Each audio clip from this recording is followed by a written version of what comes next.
प्रिय आत्मन, मनुष्य का सबसे बड़ा खजाना बाहर कहीं नहीं है। ना धन है, ना सत्ता है, ना ही कोई दौलत। मनुष्य का असली खजाना है चाहना। चाहना क्या है? चाहना है भीतर उठने वाली आग। चाहना है वह पुकार जो आत्मा की गहराइयों से उठती है। चाहना है वह बीज जिसमें भविष्य का संपूर्ण वृक्ष छिपा हुआ है। तुम देखो, मनुष्य भूखा रह सकता है। कई बार लोग तपस्या में, साधना में भूख प्यास सह लेते हैं। मनुष्य प्यासा रह सकता है, रेगिस्तान में महीनों भटक जाता है, बिना पानी के भी किसी तरह जी लेता है। लेकिन अगर मनुष्य के भीतर चाहना ही न रहे तो जीवन रुक जाता है। जीवन का सार ही चाह है। जो चाहेगा नहीं वो जिएगा कैसे? जीवन तो आंदोलन है, और आंदोलन की जड़ है इच्छा, चाह, आकांक्षा। एक छोटा बच्चा जब जन्म लेता है तो रोता है। क्यों रोता है?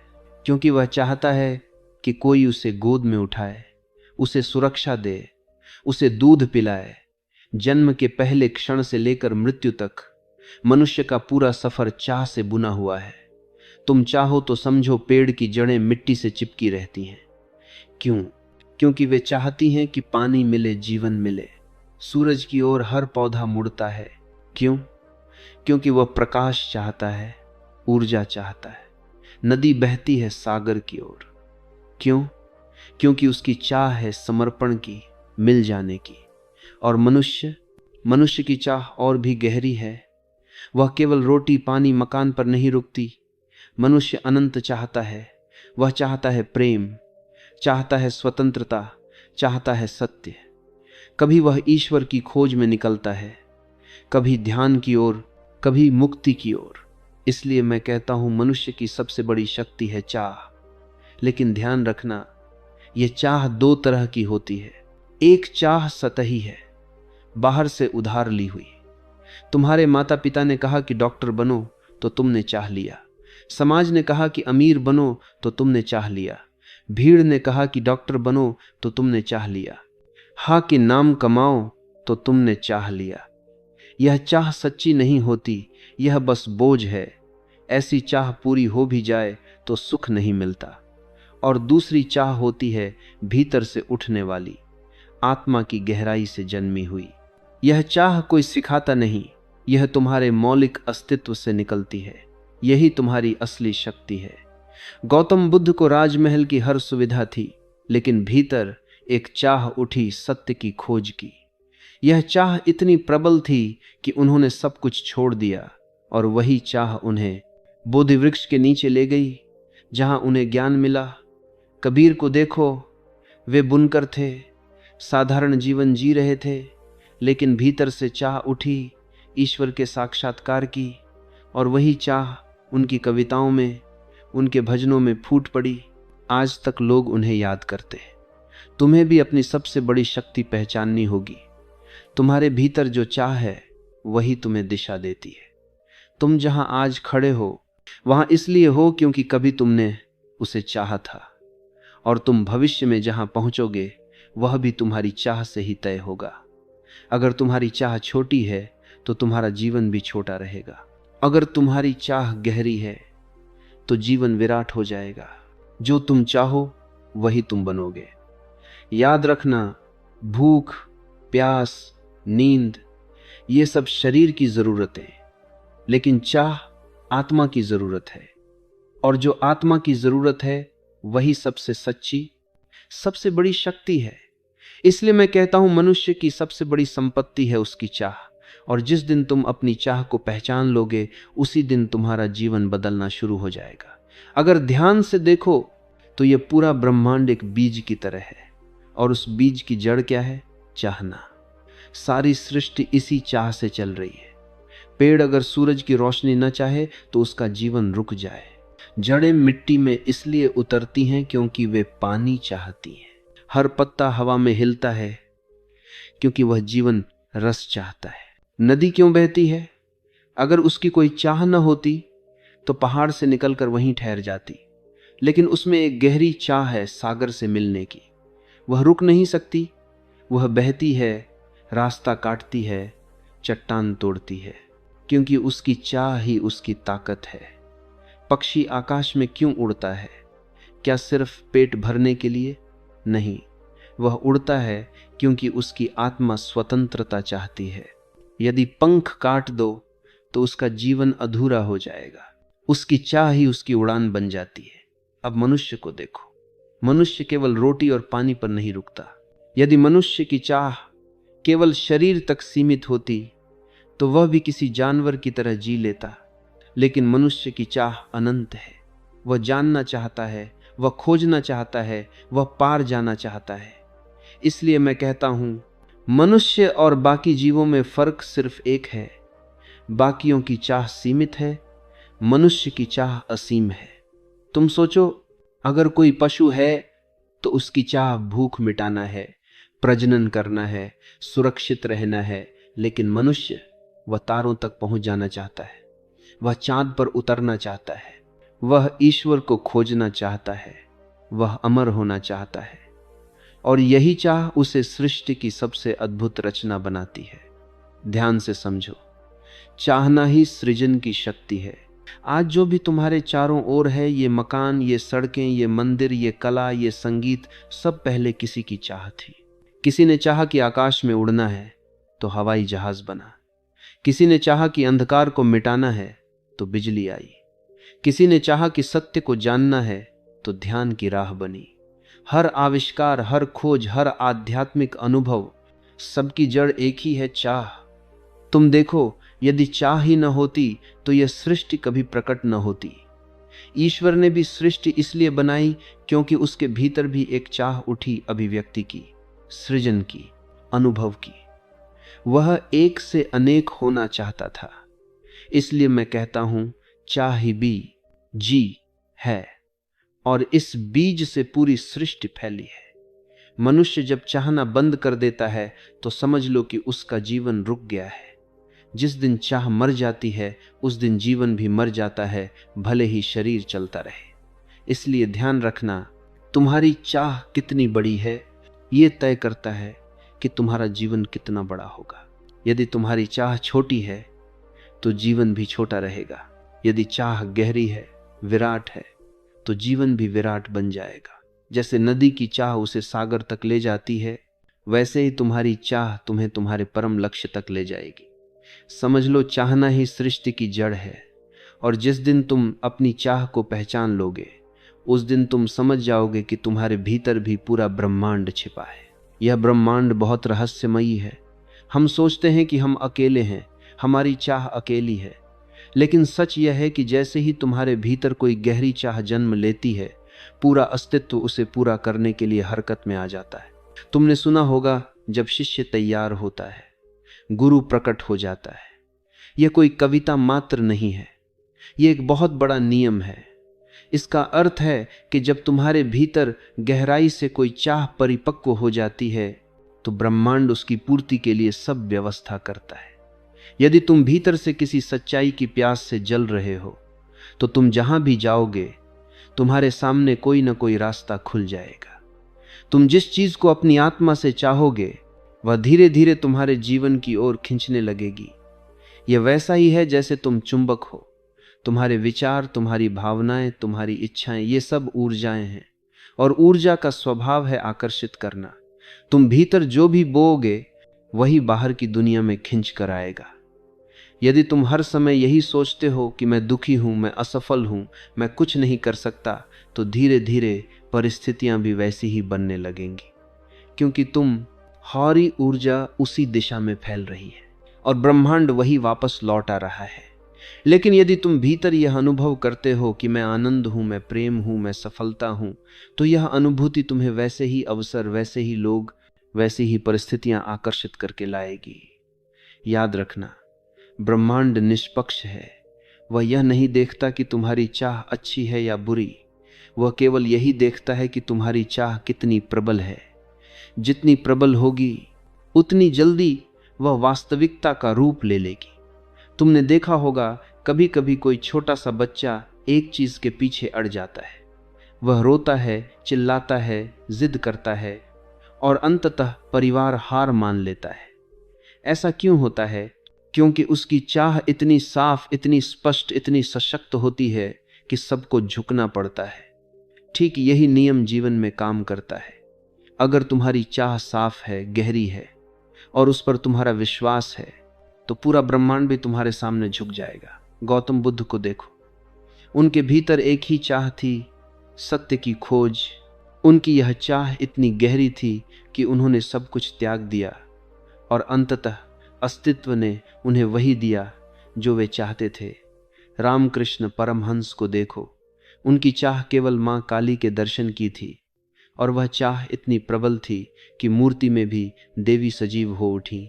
यह नियम है, चमत्कार नहीं। तुम्हारी चाह तुम्हारी वास्तविकता बन जाती है, लेकिन ध्यान रखना, यह तभी होता है जब चाह सतही न होकर आत्मा से उठी हो। सिर्फ जबान से चाहने से कुछ नहीं होता, सिर्फ कल्पना करने से कुछ नहीं बदलता। जब चाह हृदय की गहराई से उठे, जब वह तुम्हारे रक्त में, तुम्हारी सांसों में समा जाए, तब ब्रह्मांड उसे नकार ही नहीं सकता। याद रखो, जैसा चाहोगे वैसा पाओगे। तुम्हारे भीतर की चाह ही तुम्हारे बाहर की दुनिया को आकार देती है। यदि तुम प्रकाश चाहोगे तो प्रकाश मिलेगा, यदि तुम अंधकार चाहोगे तो अंधकार ही मिलेगा। अस्तित्व हमेशा तुम्हारे साथ है। तुम्हारा काम सिर्फ इतना है कि अपनी चाह को साफ करो, गहरा करो और उस पर विश्वास रखो। फिर देखो जीवन कैसे बदलता है। जीवन वैसा नहीं है जैसा तुम्हारे बाहर दिखाई देता है। जीवन वैसा है जैसा तुम भीतर से उसे सोचते हो, कल्पना करते हो और मानते हो। तुम्हारी चाह और तुम्हारी कल्पना मिलकर तुम्हारे जीवन की तस्वीर बनाते हैं। तुम देखो, हर दिन तुम्हारे भीतर हजारों विचार आते हैं। हर विचार एक बीज की तरह है। अगर तुम बार बार यही दोहराते हो कि मैं दुखी हूं, मैं असफल हूं, मैं किसी काम का नहीं हूं, तो तुम अपने ही जीवन में ये बीज बो रहे हो। और जब ये बीज पनपेंगे तो तुम्हें वैसी ही परिस्थितियां, वैसा ही वातावरण मिलेगा जो तुम्हारे विचारों से मेल खाता है। मन बहुत ताकतवर है। ये एक दर्पण की तरह है। जैसा तुम इसमें डालोगे वैसा ही यह बाहर परावर्तित करेगा। अगर तुम इसमें नकारात्मकता भरते हो तो जीवन भी तुम्हारे चारों ओर अंधेरा कर देगा, और अगर तुम इसमें सकारात्मकता, विश्वास और आनंद भरते हो तो पूरा अस्तित्व तुम्हारे लिए उजाला कर देगा। कल्पना सिर्फ खेल नहीं है, यह बहुत बड़ी सृजन शक्ति है। सारी रचनाएं, सारे आविष्कार पहले कल्पना में ही जन्म लेते हैं। हवाई जहाज आकाश में उड़ने से पहले किसी के मन में कल्पना के रूप में उड़ा था। बिजली के बल्ब ने अंधकार मिटाने से पहले एडिसन की कल्पना में उजाला किया था। कविता लिखने से पहले कवि के मन में वह कल्पना के रूप में नाचती है। चित्रकार की कूची चलने से पहले चित्र उसकी आंखों के भीतर ही बन चुका होता है। यानी तुम्हारी कल्पना ही तुम्हारे यथार्थ की जननी है। लेकिन समस्या यह है कि लोग इसे समझते नहीं। वे अपनी कल्पना का उपयोग चिंता, भय और नकारात्मक सोच में करते हैं। कोई सोचता है कहीं असफल न हो जाऊं, कोई सोचता है लोग क्या कहेंगे, कोई कल्पना करता है भविष्य अंधकारमय है, और फिर वे हैरान होते हैं कि जीवन कठिन क्यों है। लेकिन वे भूल जाते हैं कि उन्होंने खुद ही ये तस्वीर बनाई थी। अगर तुम अपनी चाह और कल्पना को सकारात्मक बना लो तो जीवन का पूरा नक्शा बदल सकता है।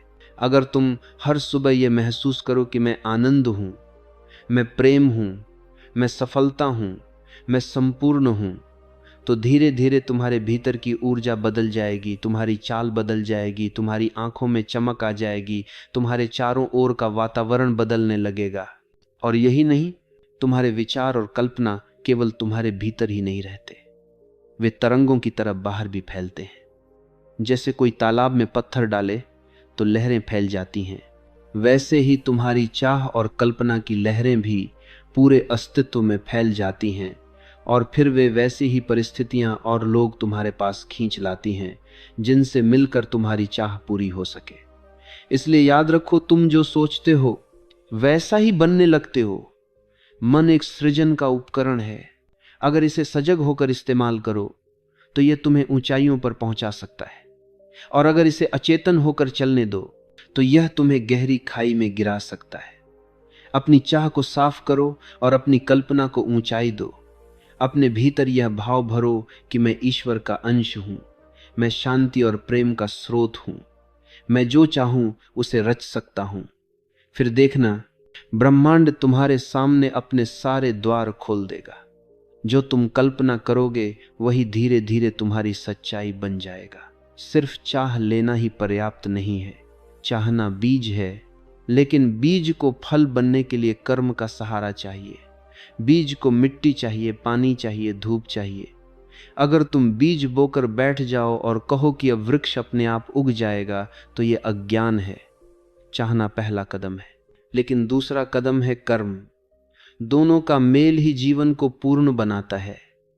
अगर तुम चाहते हो कि शरीर स्वस्थ हो, लेकिन तुम कर्म न करो, न व्यायाम, न ध्यान, न उचित आहार, तो चाह अधूरी रह जाएगी। बीज तो बोया, लेकिन पानी नहीं दिया। अगर तुम चाहते हो कि संगीतकार बनो, लेकिन रियाज न करो, साधना न करो, तो चाह तुम्हें कहीं नहीं ले जाएगी। सिर्फ सपना देखने से बांसुरी में स्वर नहीं फूटते। उसके लिए उंगलियों का अभ्यास चाहिए, सांस का अनुशासन चाहिए। याद रखो, कर्म ही चाह को वास्तविकता में ढालता है। चाह तुम्हारे भीतर की आग है और कर्म उस आग को दिशा देता है। अगर आग हो लेकिन चूल्हा न हो, बर्तन न हो, तो भोजन पक नहीं सकता। कई लोग केवल चाह में जीते हैं। वे कहते हैं, काश मैं अमीर होता, काश मुझे प्रेम मिलता, काश मैं ध्यान में गहराई तक पहुंच जाता। लेकिन ये सब काश अधूरे रहते हैं, क्योंकि इनके पीछे कर्म नहीं है। तुम देखो, गौतम बुद्ध ने केवल मुक्ति की चाह नहीं रखी, उन्होंने कर्म किया, राजमहल छोड़ दिया, तपस्या की, ध्यान में बैठे, रात दिन साधना की। अगर वे सिर्फ सोचते रहते और कर्म न करते, तो वे बुद्ध नहीं बनते। महावीर ने सिर्फ सत्य की चाह नहीं रखी, उन्होंने जंगलों में भटक कर साधना की, तप किया, अनुभव किया, और तभी वे महावीर कहलाए। यानी चाह और कर्म का मिलन ही चमत्कार रचता है। लेकिन एक और गहराई समझनी है। कर्म का अर्थ सिर्फ बाहरी गतिविधि नहीं है। कर्म का अर्थ है जागरूकता के साथ कार्य करना। अगर तुम मशीन की तरह कर्म करते हो, तो वह कर्म फलदायी नहीं होगा। अगर तुम सजगता से, पूर्ण ध्यान से कर्म करते हो, तो वही कर्म चाह को रूप देता है। बीज बोना भी कर्म है, लेकिन उसे प्रेम से सींचना, ध्यान से देखना, यह और गहरा कर्म है। अस्तित्व केवल चाहने वालों को वरदान नहीं देता, वह उन लोगों को वरदान देता है जिनकी चाह प्रबल हो और जो उस चाह को कर्म से सींचे। अगर तुम प्रेम चाहते हो, तो तुम्हें स्वयं प्रेमी बनना होगा। अगर तुम आनंद चाहते हो, तो तुम्हें ध्यान का मार्ग चुनना होगा। अगर तुम स्वतंत्रता चाहते हो, तो तुम्हें भीतर की जंजीरों को तोड़ने का साहस करना होगा। चाह बीज है, कर्म उसका अंकुर है, और विश्वास उसका फल है। इसीलिए मैं कहता हूं, चाहो और कर्म करो। सिर्फ सपनों में मत जियो, उन्हें हकीकत में ढालो। और जब चाह और कर्म मिल जाते हैं, तो कोई शक्ति तुम्हें रोक नहीं सकती। याद रखो, सिर्फ चाहना ही काफी नहीं है, सिर्फ कर्म करना भी काफी नहीं है। लेकिन जब चाह और कर्म साथ आते हैं, तब जीवन साकार हो जाता है। मनुष्य का जीवन चाहों से भरा हुआ है। सुबह से शाम तक, जन्म से मृत्यु तक, वह किसी न किसी चाह में डूबा रहता है। लेकिन जरा ठहर कर देखो, क्या सारी चाहें एक जैसी हैं? नहीं। चाहें दो प्रकार की होती हैं, एक है झूठी चाह और दूसरी है सच्ची चाह। झूठी चाह वह है जो मन से पैदा होती है। मन हमेशा बाहर की ओर भागता है। वह कहता है धन चाहिए, प्रसिद्धि चाहिए, शक्ति चाहिए। कभी वह कहता है अगर मेरे पास बड़ा मकान होगा तो मैं सुखी हो जाऊंगा। कभी वह कहता है अगर मुझे लाखों लोग पहचानेंगे तो मैं संपूर्ण हो जाऊंगा। लेकिन क्या ऐसा होता है? इतिहास उठाकर देखो, जिन्होंने धन पाया वे भी खाली रह गए, जिन्होंने शक्ति पाई वे भी बेचैन रहे, जिन्होंने प्रसिद्धि पाई वे भी भीतर गहरे अकेले थे। अलेक्जेंडर पूरी दुनिया जीतने निकला, लेकिन मरते समय उसने अपने हाथ खाली रखने की वसीयत की। वह कहना चाहता था, देखो मैंने सब पाया, लेकिन अंत में खाली ही जा रहा हूं। झूठी चाह का यही स्वभाव है। वह जितना तुम्हें दौड़ाती है, उतना ही खाली करती जाती है। वह प्यास तो जगाती है, लेकिन पानी कभी नहीं देती। सच्ची चाह आत्मा से निकलती है, वह बाहर की नहीं भीतर की ओर बुलाती है। सच्ची चाह कहती है मुझे प्रेम चाहिए, मुझे शांति चाहिए, मुझे ध्यान चाहिए, मुझे सत्य चाहिए। ये चाहे सतही नहीं है, ये गहराई से उठती हैं। ये तुम्हें खाली नहीं करती बल्कि भर देती हैं। ये तुम्हें भटकाती नहीं है बल्कि घर तक ले जाती हैं।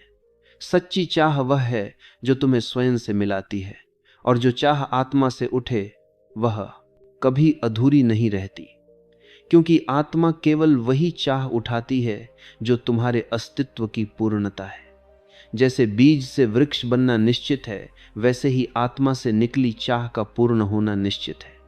अगर आत्मा ने चाहा ध्यान तो ध्यान तुम्हें मिलेगा। अगर आत्मा ने चाहा प्रेम तो प्रेम तुम्हें मिलेगा। अगर आत्मा ने चाहा सत्य तो सत्य तुम्हें मिलेगा। अब प्रश्न उठता है, कैसे जानें कि मेरी चाह झूठी है या सच्ची? बहुत सरल कसौटी है। अगर चाह पूरी होकर भी तुम्हें अधूरा छोड़ दे तो समझ लेना वह झूठी थी, और अगर चाह तुम्हें भीतर से भर दे तो समझ लेना वह सच्ची थी। धन की चाह पूरी हो जाए फिर भी और चाहिए, प्रसिद्धि की चाह पूरी हो जाए फिर भी और चाहिए। ये सब झूठी चाहें हैं, क्योंकि ये कभी समाप्त नहीं होती। लेकिन अगर एक बार ध्यान की गहराई छू लो तो भीतर शांति फैल जाती है। एक बार प्रेम का स्वाद मिल जाए तो हृदय संतोष से भर जाता है। ये सच्ची चाहें हैं क्योंकि ये तुम्हें तृप्त करती हैं। जीवन एक चुनाव है, या तो तुम झूठी चाहों में खोकर बाहर भागते रहो, या फिर सच्ची चाह को पहचान कर भीतर उतर जाओ। झूठी चाहें तुम्हें बंधन देती हैं, सच्ची चाहें तुम्हें मुक्ति देती हैं।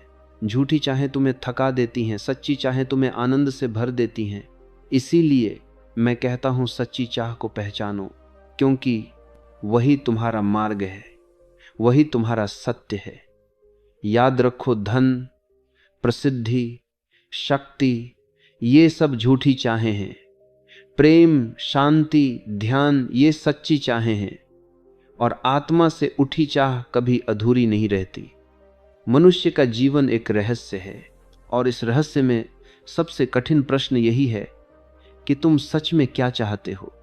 अगर तुम गहराई से देखो तो पाओगे कि अधिकांश लोग कभी इस प्रश्न का उत्तर ही नहीं खोजते। वे बिना सोचे समझे दौड़ते रहते हैं, कभी धन के पीछे, कभी प्रसिद्धि के पीछे, कभी संबंधों के पीछे। लेकिन जरा पूछो, ये चाह उनकी अपनी है या किसी और की? अक्सर यह चाह उधार होती है। बचपन से समाज हमें भरता है। माता पिता कहते हैं डॉक्टर बनो, इंजीनियर बनो। शिक्षक कहते हैं अच्छा पद पाओ। समाज कहता है पैसा कमाओ, नाम कमाओ। फिल्में, विज्ञापन, मीडिया हर पल ये समझाते हैं कि अगर तुम्हारे पास ये वस्तु है तभी तुम सफल हो। धीरे धीरे मनुष्य भूल जाता है कि उसकी असली चाह क्या थी। वह उधार की चाह को अपनी मानकर जीने लगता है, और यही कारण है कि जीवन में इतनी बेचैनी है। तुम दौड़ते हो, पाते हो, लेकिन भीतर संतोष नहीं आता, क्योंकि वह चाह तुम्हारी थी ही नहीं। तो फिर उपाय क्या है? उपाय है ध्यान। ध्यान तुम्हें यह पहचानने में मदद करता है कि तुम सच में क्या चाहते हो। ध्यान का अर्थ है थोड़ी देर मन को शांत करना, भीतर की हलचल को थमाना। जब मन शांत होता है तो आत्मा की आवाज सुनाई देती है, और वही आवाज तुम्हारी सच्ची चाह है। जैसे तालाब की सतह पर लहरें हों तो तुम उसमें अपना प्रतिबिंब साफ नहीं देख सकते, लेकिन जब लहरें शांत हो जाएं तो पानी दर्पण बन जाता है। ठीक वैसे ही जब मन की लहरें शांत होती हैं तो आत्मा की चाह साफ दिखाई देने लगती है। ध्यान में बैठो, कुछ मत करो, बस मौन हो जाओ। धीरे धीरे तुम्हारे भीतर जो नकली परतें हैं जो समाज ने चढ़ा दी हैं वो गिरने लगती हैं, और फिर भीतर से कोमल सी धुन उठती है। कभी वह प्रेम की होती है, कभी शांति की, कभी सत्य की खोज की। ये वही चाह है जो तुम्हारी असली है। ये चाह उधार नहीं है, ये तुम्हारे अस्तित्व की पुकार है। ध्यान का सबसे बड़ा वरदान है स्पष्टता। ध्यान तुम्हें यह दिखाता है कि कौन सी चाह तुम्हें बंधन की ओर ले जा रही है और कौन सी चाह मुक्ति की ओर। मन कहेगा मुझे बड़ा घर चाहिए, बड़ी गाड़ी चाहिए, लेकिन ध्यान में तुम देखोगे कि यह चाह सतही है, ये दूसरों की तुलना से पैदेंगे, ये दूसरों की तुलना से पैदेंगे, यह सतही है, ये दूसरों की तुलना से पैदेंगे, ये दूसरों की तुलना से दा हुई है। आत्मा कहेगी मुझे प्रेम चाहिए, मुझे मौन चाहिए, और ये चाह ऐसी है जो तुम्हें भर देती है, तुम्हें घर लौटा देती है। ध्यान तुम्हें प्रामाणिक बनाता है। जब तुम ध्यान से जान जाते हो कि तुम्हारी सच्ची चाह क्या है, तो तुम्हें दूसरों से तुलना करने की जरूरत नहीं रहती। तुम किसी और की नकल नहीं करते, तुम वही बनते हो जो तुम्हें होना था। और जब मनुष्य अपनी असली चाह को जीने लगता है, तभी जीवन में तृप्ति आती है। अन्यथा चाहे पूरी दुनिया भी जीत लो, भीतर खालीपन बना ही रहेगा। याद रखो, अक्सर तुम्हारी चाहें उधार होती हैं, और उधार चाहें कभी तृप्ति नहीं देती। सिर्फ ध्यान ही वह कुंजी है जो तुम्हारी नकली चाहों को हटाकर सच्ची चाह को प्रकट करता है। जब तुम ध्यान में बैठते हो तो धीरे धीरे भीतर की परतें उतरती हैं, और अंततः वही चाह सामने आती है जो तुम्हारी आत्मा से उठी है। और याद रखना, जो आत्मा से उठे वह चाह कभी अधूरी नहीं रहती। चाह बीज है, लेकिन विश्वास उस बीज की मिट्टी और जल है। यदि चाह है लेकिन विश्वास नहीं है, तो वह चाह कभी फल नहीं सकती। जैसे तुम बीज तो बो दो, लेकिन हर दिन उसे खोद कर देखो अंकुर निकला या नहीं, तो बीज कभी जड़ नहीं पकड़ पाएगा। अक्सर लोग यही गलती करते हैं। वे चाहते तो बहुत कुछ हैं, स्वास्थ्य, प्रेम, शांति, सफलता, लेकिन भीतर ही भीतर लगातार शंका करते रहते हैं। क्या यह संभव होगा? क्या मैं इसके योग्य हूं? क्या ईश्वर मुझे देगा? याद रखो, जहां शंका आती है वहीं ऊर्जा टूट जाती है। चाह सीधी रेखा में नहीं चल पाती, वह टकरा टकरा कर बिखर जाती है। जैसे नदी बहते बहते जगह जगह पत्थरों से टकरा कर रुक जाए। यदि चाह को पूर्णता चाहिए तो भीतर विश्वास की धारा चाहिए। विश्वास का अर्थ है भीतर, यह दृढ़ निश्चय कि यह चाह पूरी होगी, यह निश्चित है। यह वैसा ही है जैसे किसान बीज बोता है। वह जानता है कि अब वृक्ष निकलेगा। वह हर दिन खोद खोद कर नहीं देखता, उसका विश्वास उसे धैर्य देता है। वह जल देता है, प्रतीक्षा करता है, और समय आने पर बीज अंकुरित हो जाता है। मनुष्य का जीवन भी ऐसा ही है। यदि तुम्हारी चाह सच्ची है और उसके साथ विश्वास है, तो ब्रह्मांड की सारी शक्तियां तुम्हारी सहायता करने लगती हैं। विश्वास अंधापन नहीं है, यह मूर्खता नहीं है, यह अस्तित्व पर भरोसा है। जैसे छोटा बच्चा अपनी माँ की उंगली पकड़कर चलता है, उसे पता है कि माँ उसे गिरने नहीं देगी।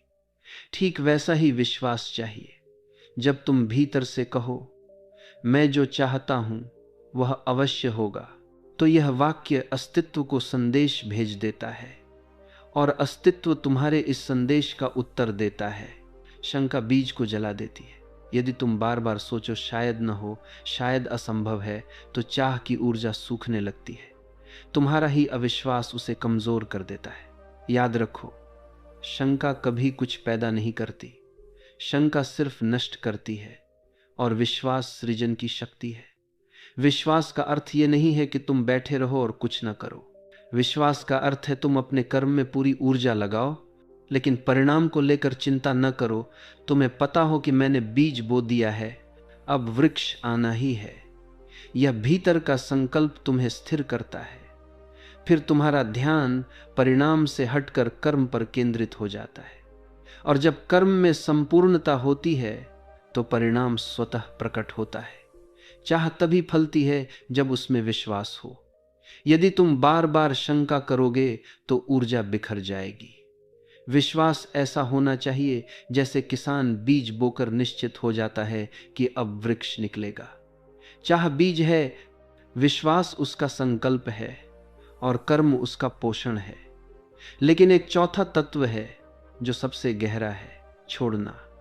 जब चाह अपनी परिपक्वता पर पहुंच जाती है तो उसे पकड़े रहना बाधा बन जाता है। जैसे तीर को धनुष पर चढ़ाकर खींचा तो जाता है, लेकिन यदि तुम उसे छोड़ोगे नहीं तो वह लक्ष्य तक कैसे पहुंचेगा। जब चाह समर्पण से मिल जाती है तो जीवन में सहजता आती है, तुम्हारे भीतर से तनाव मिट जाता है, और जब तनाव मिट जाता है तो चाह जल्दी पूरी होती है। इसलिए मैं तुमसे कहता हूं, अपनी चाह को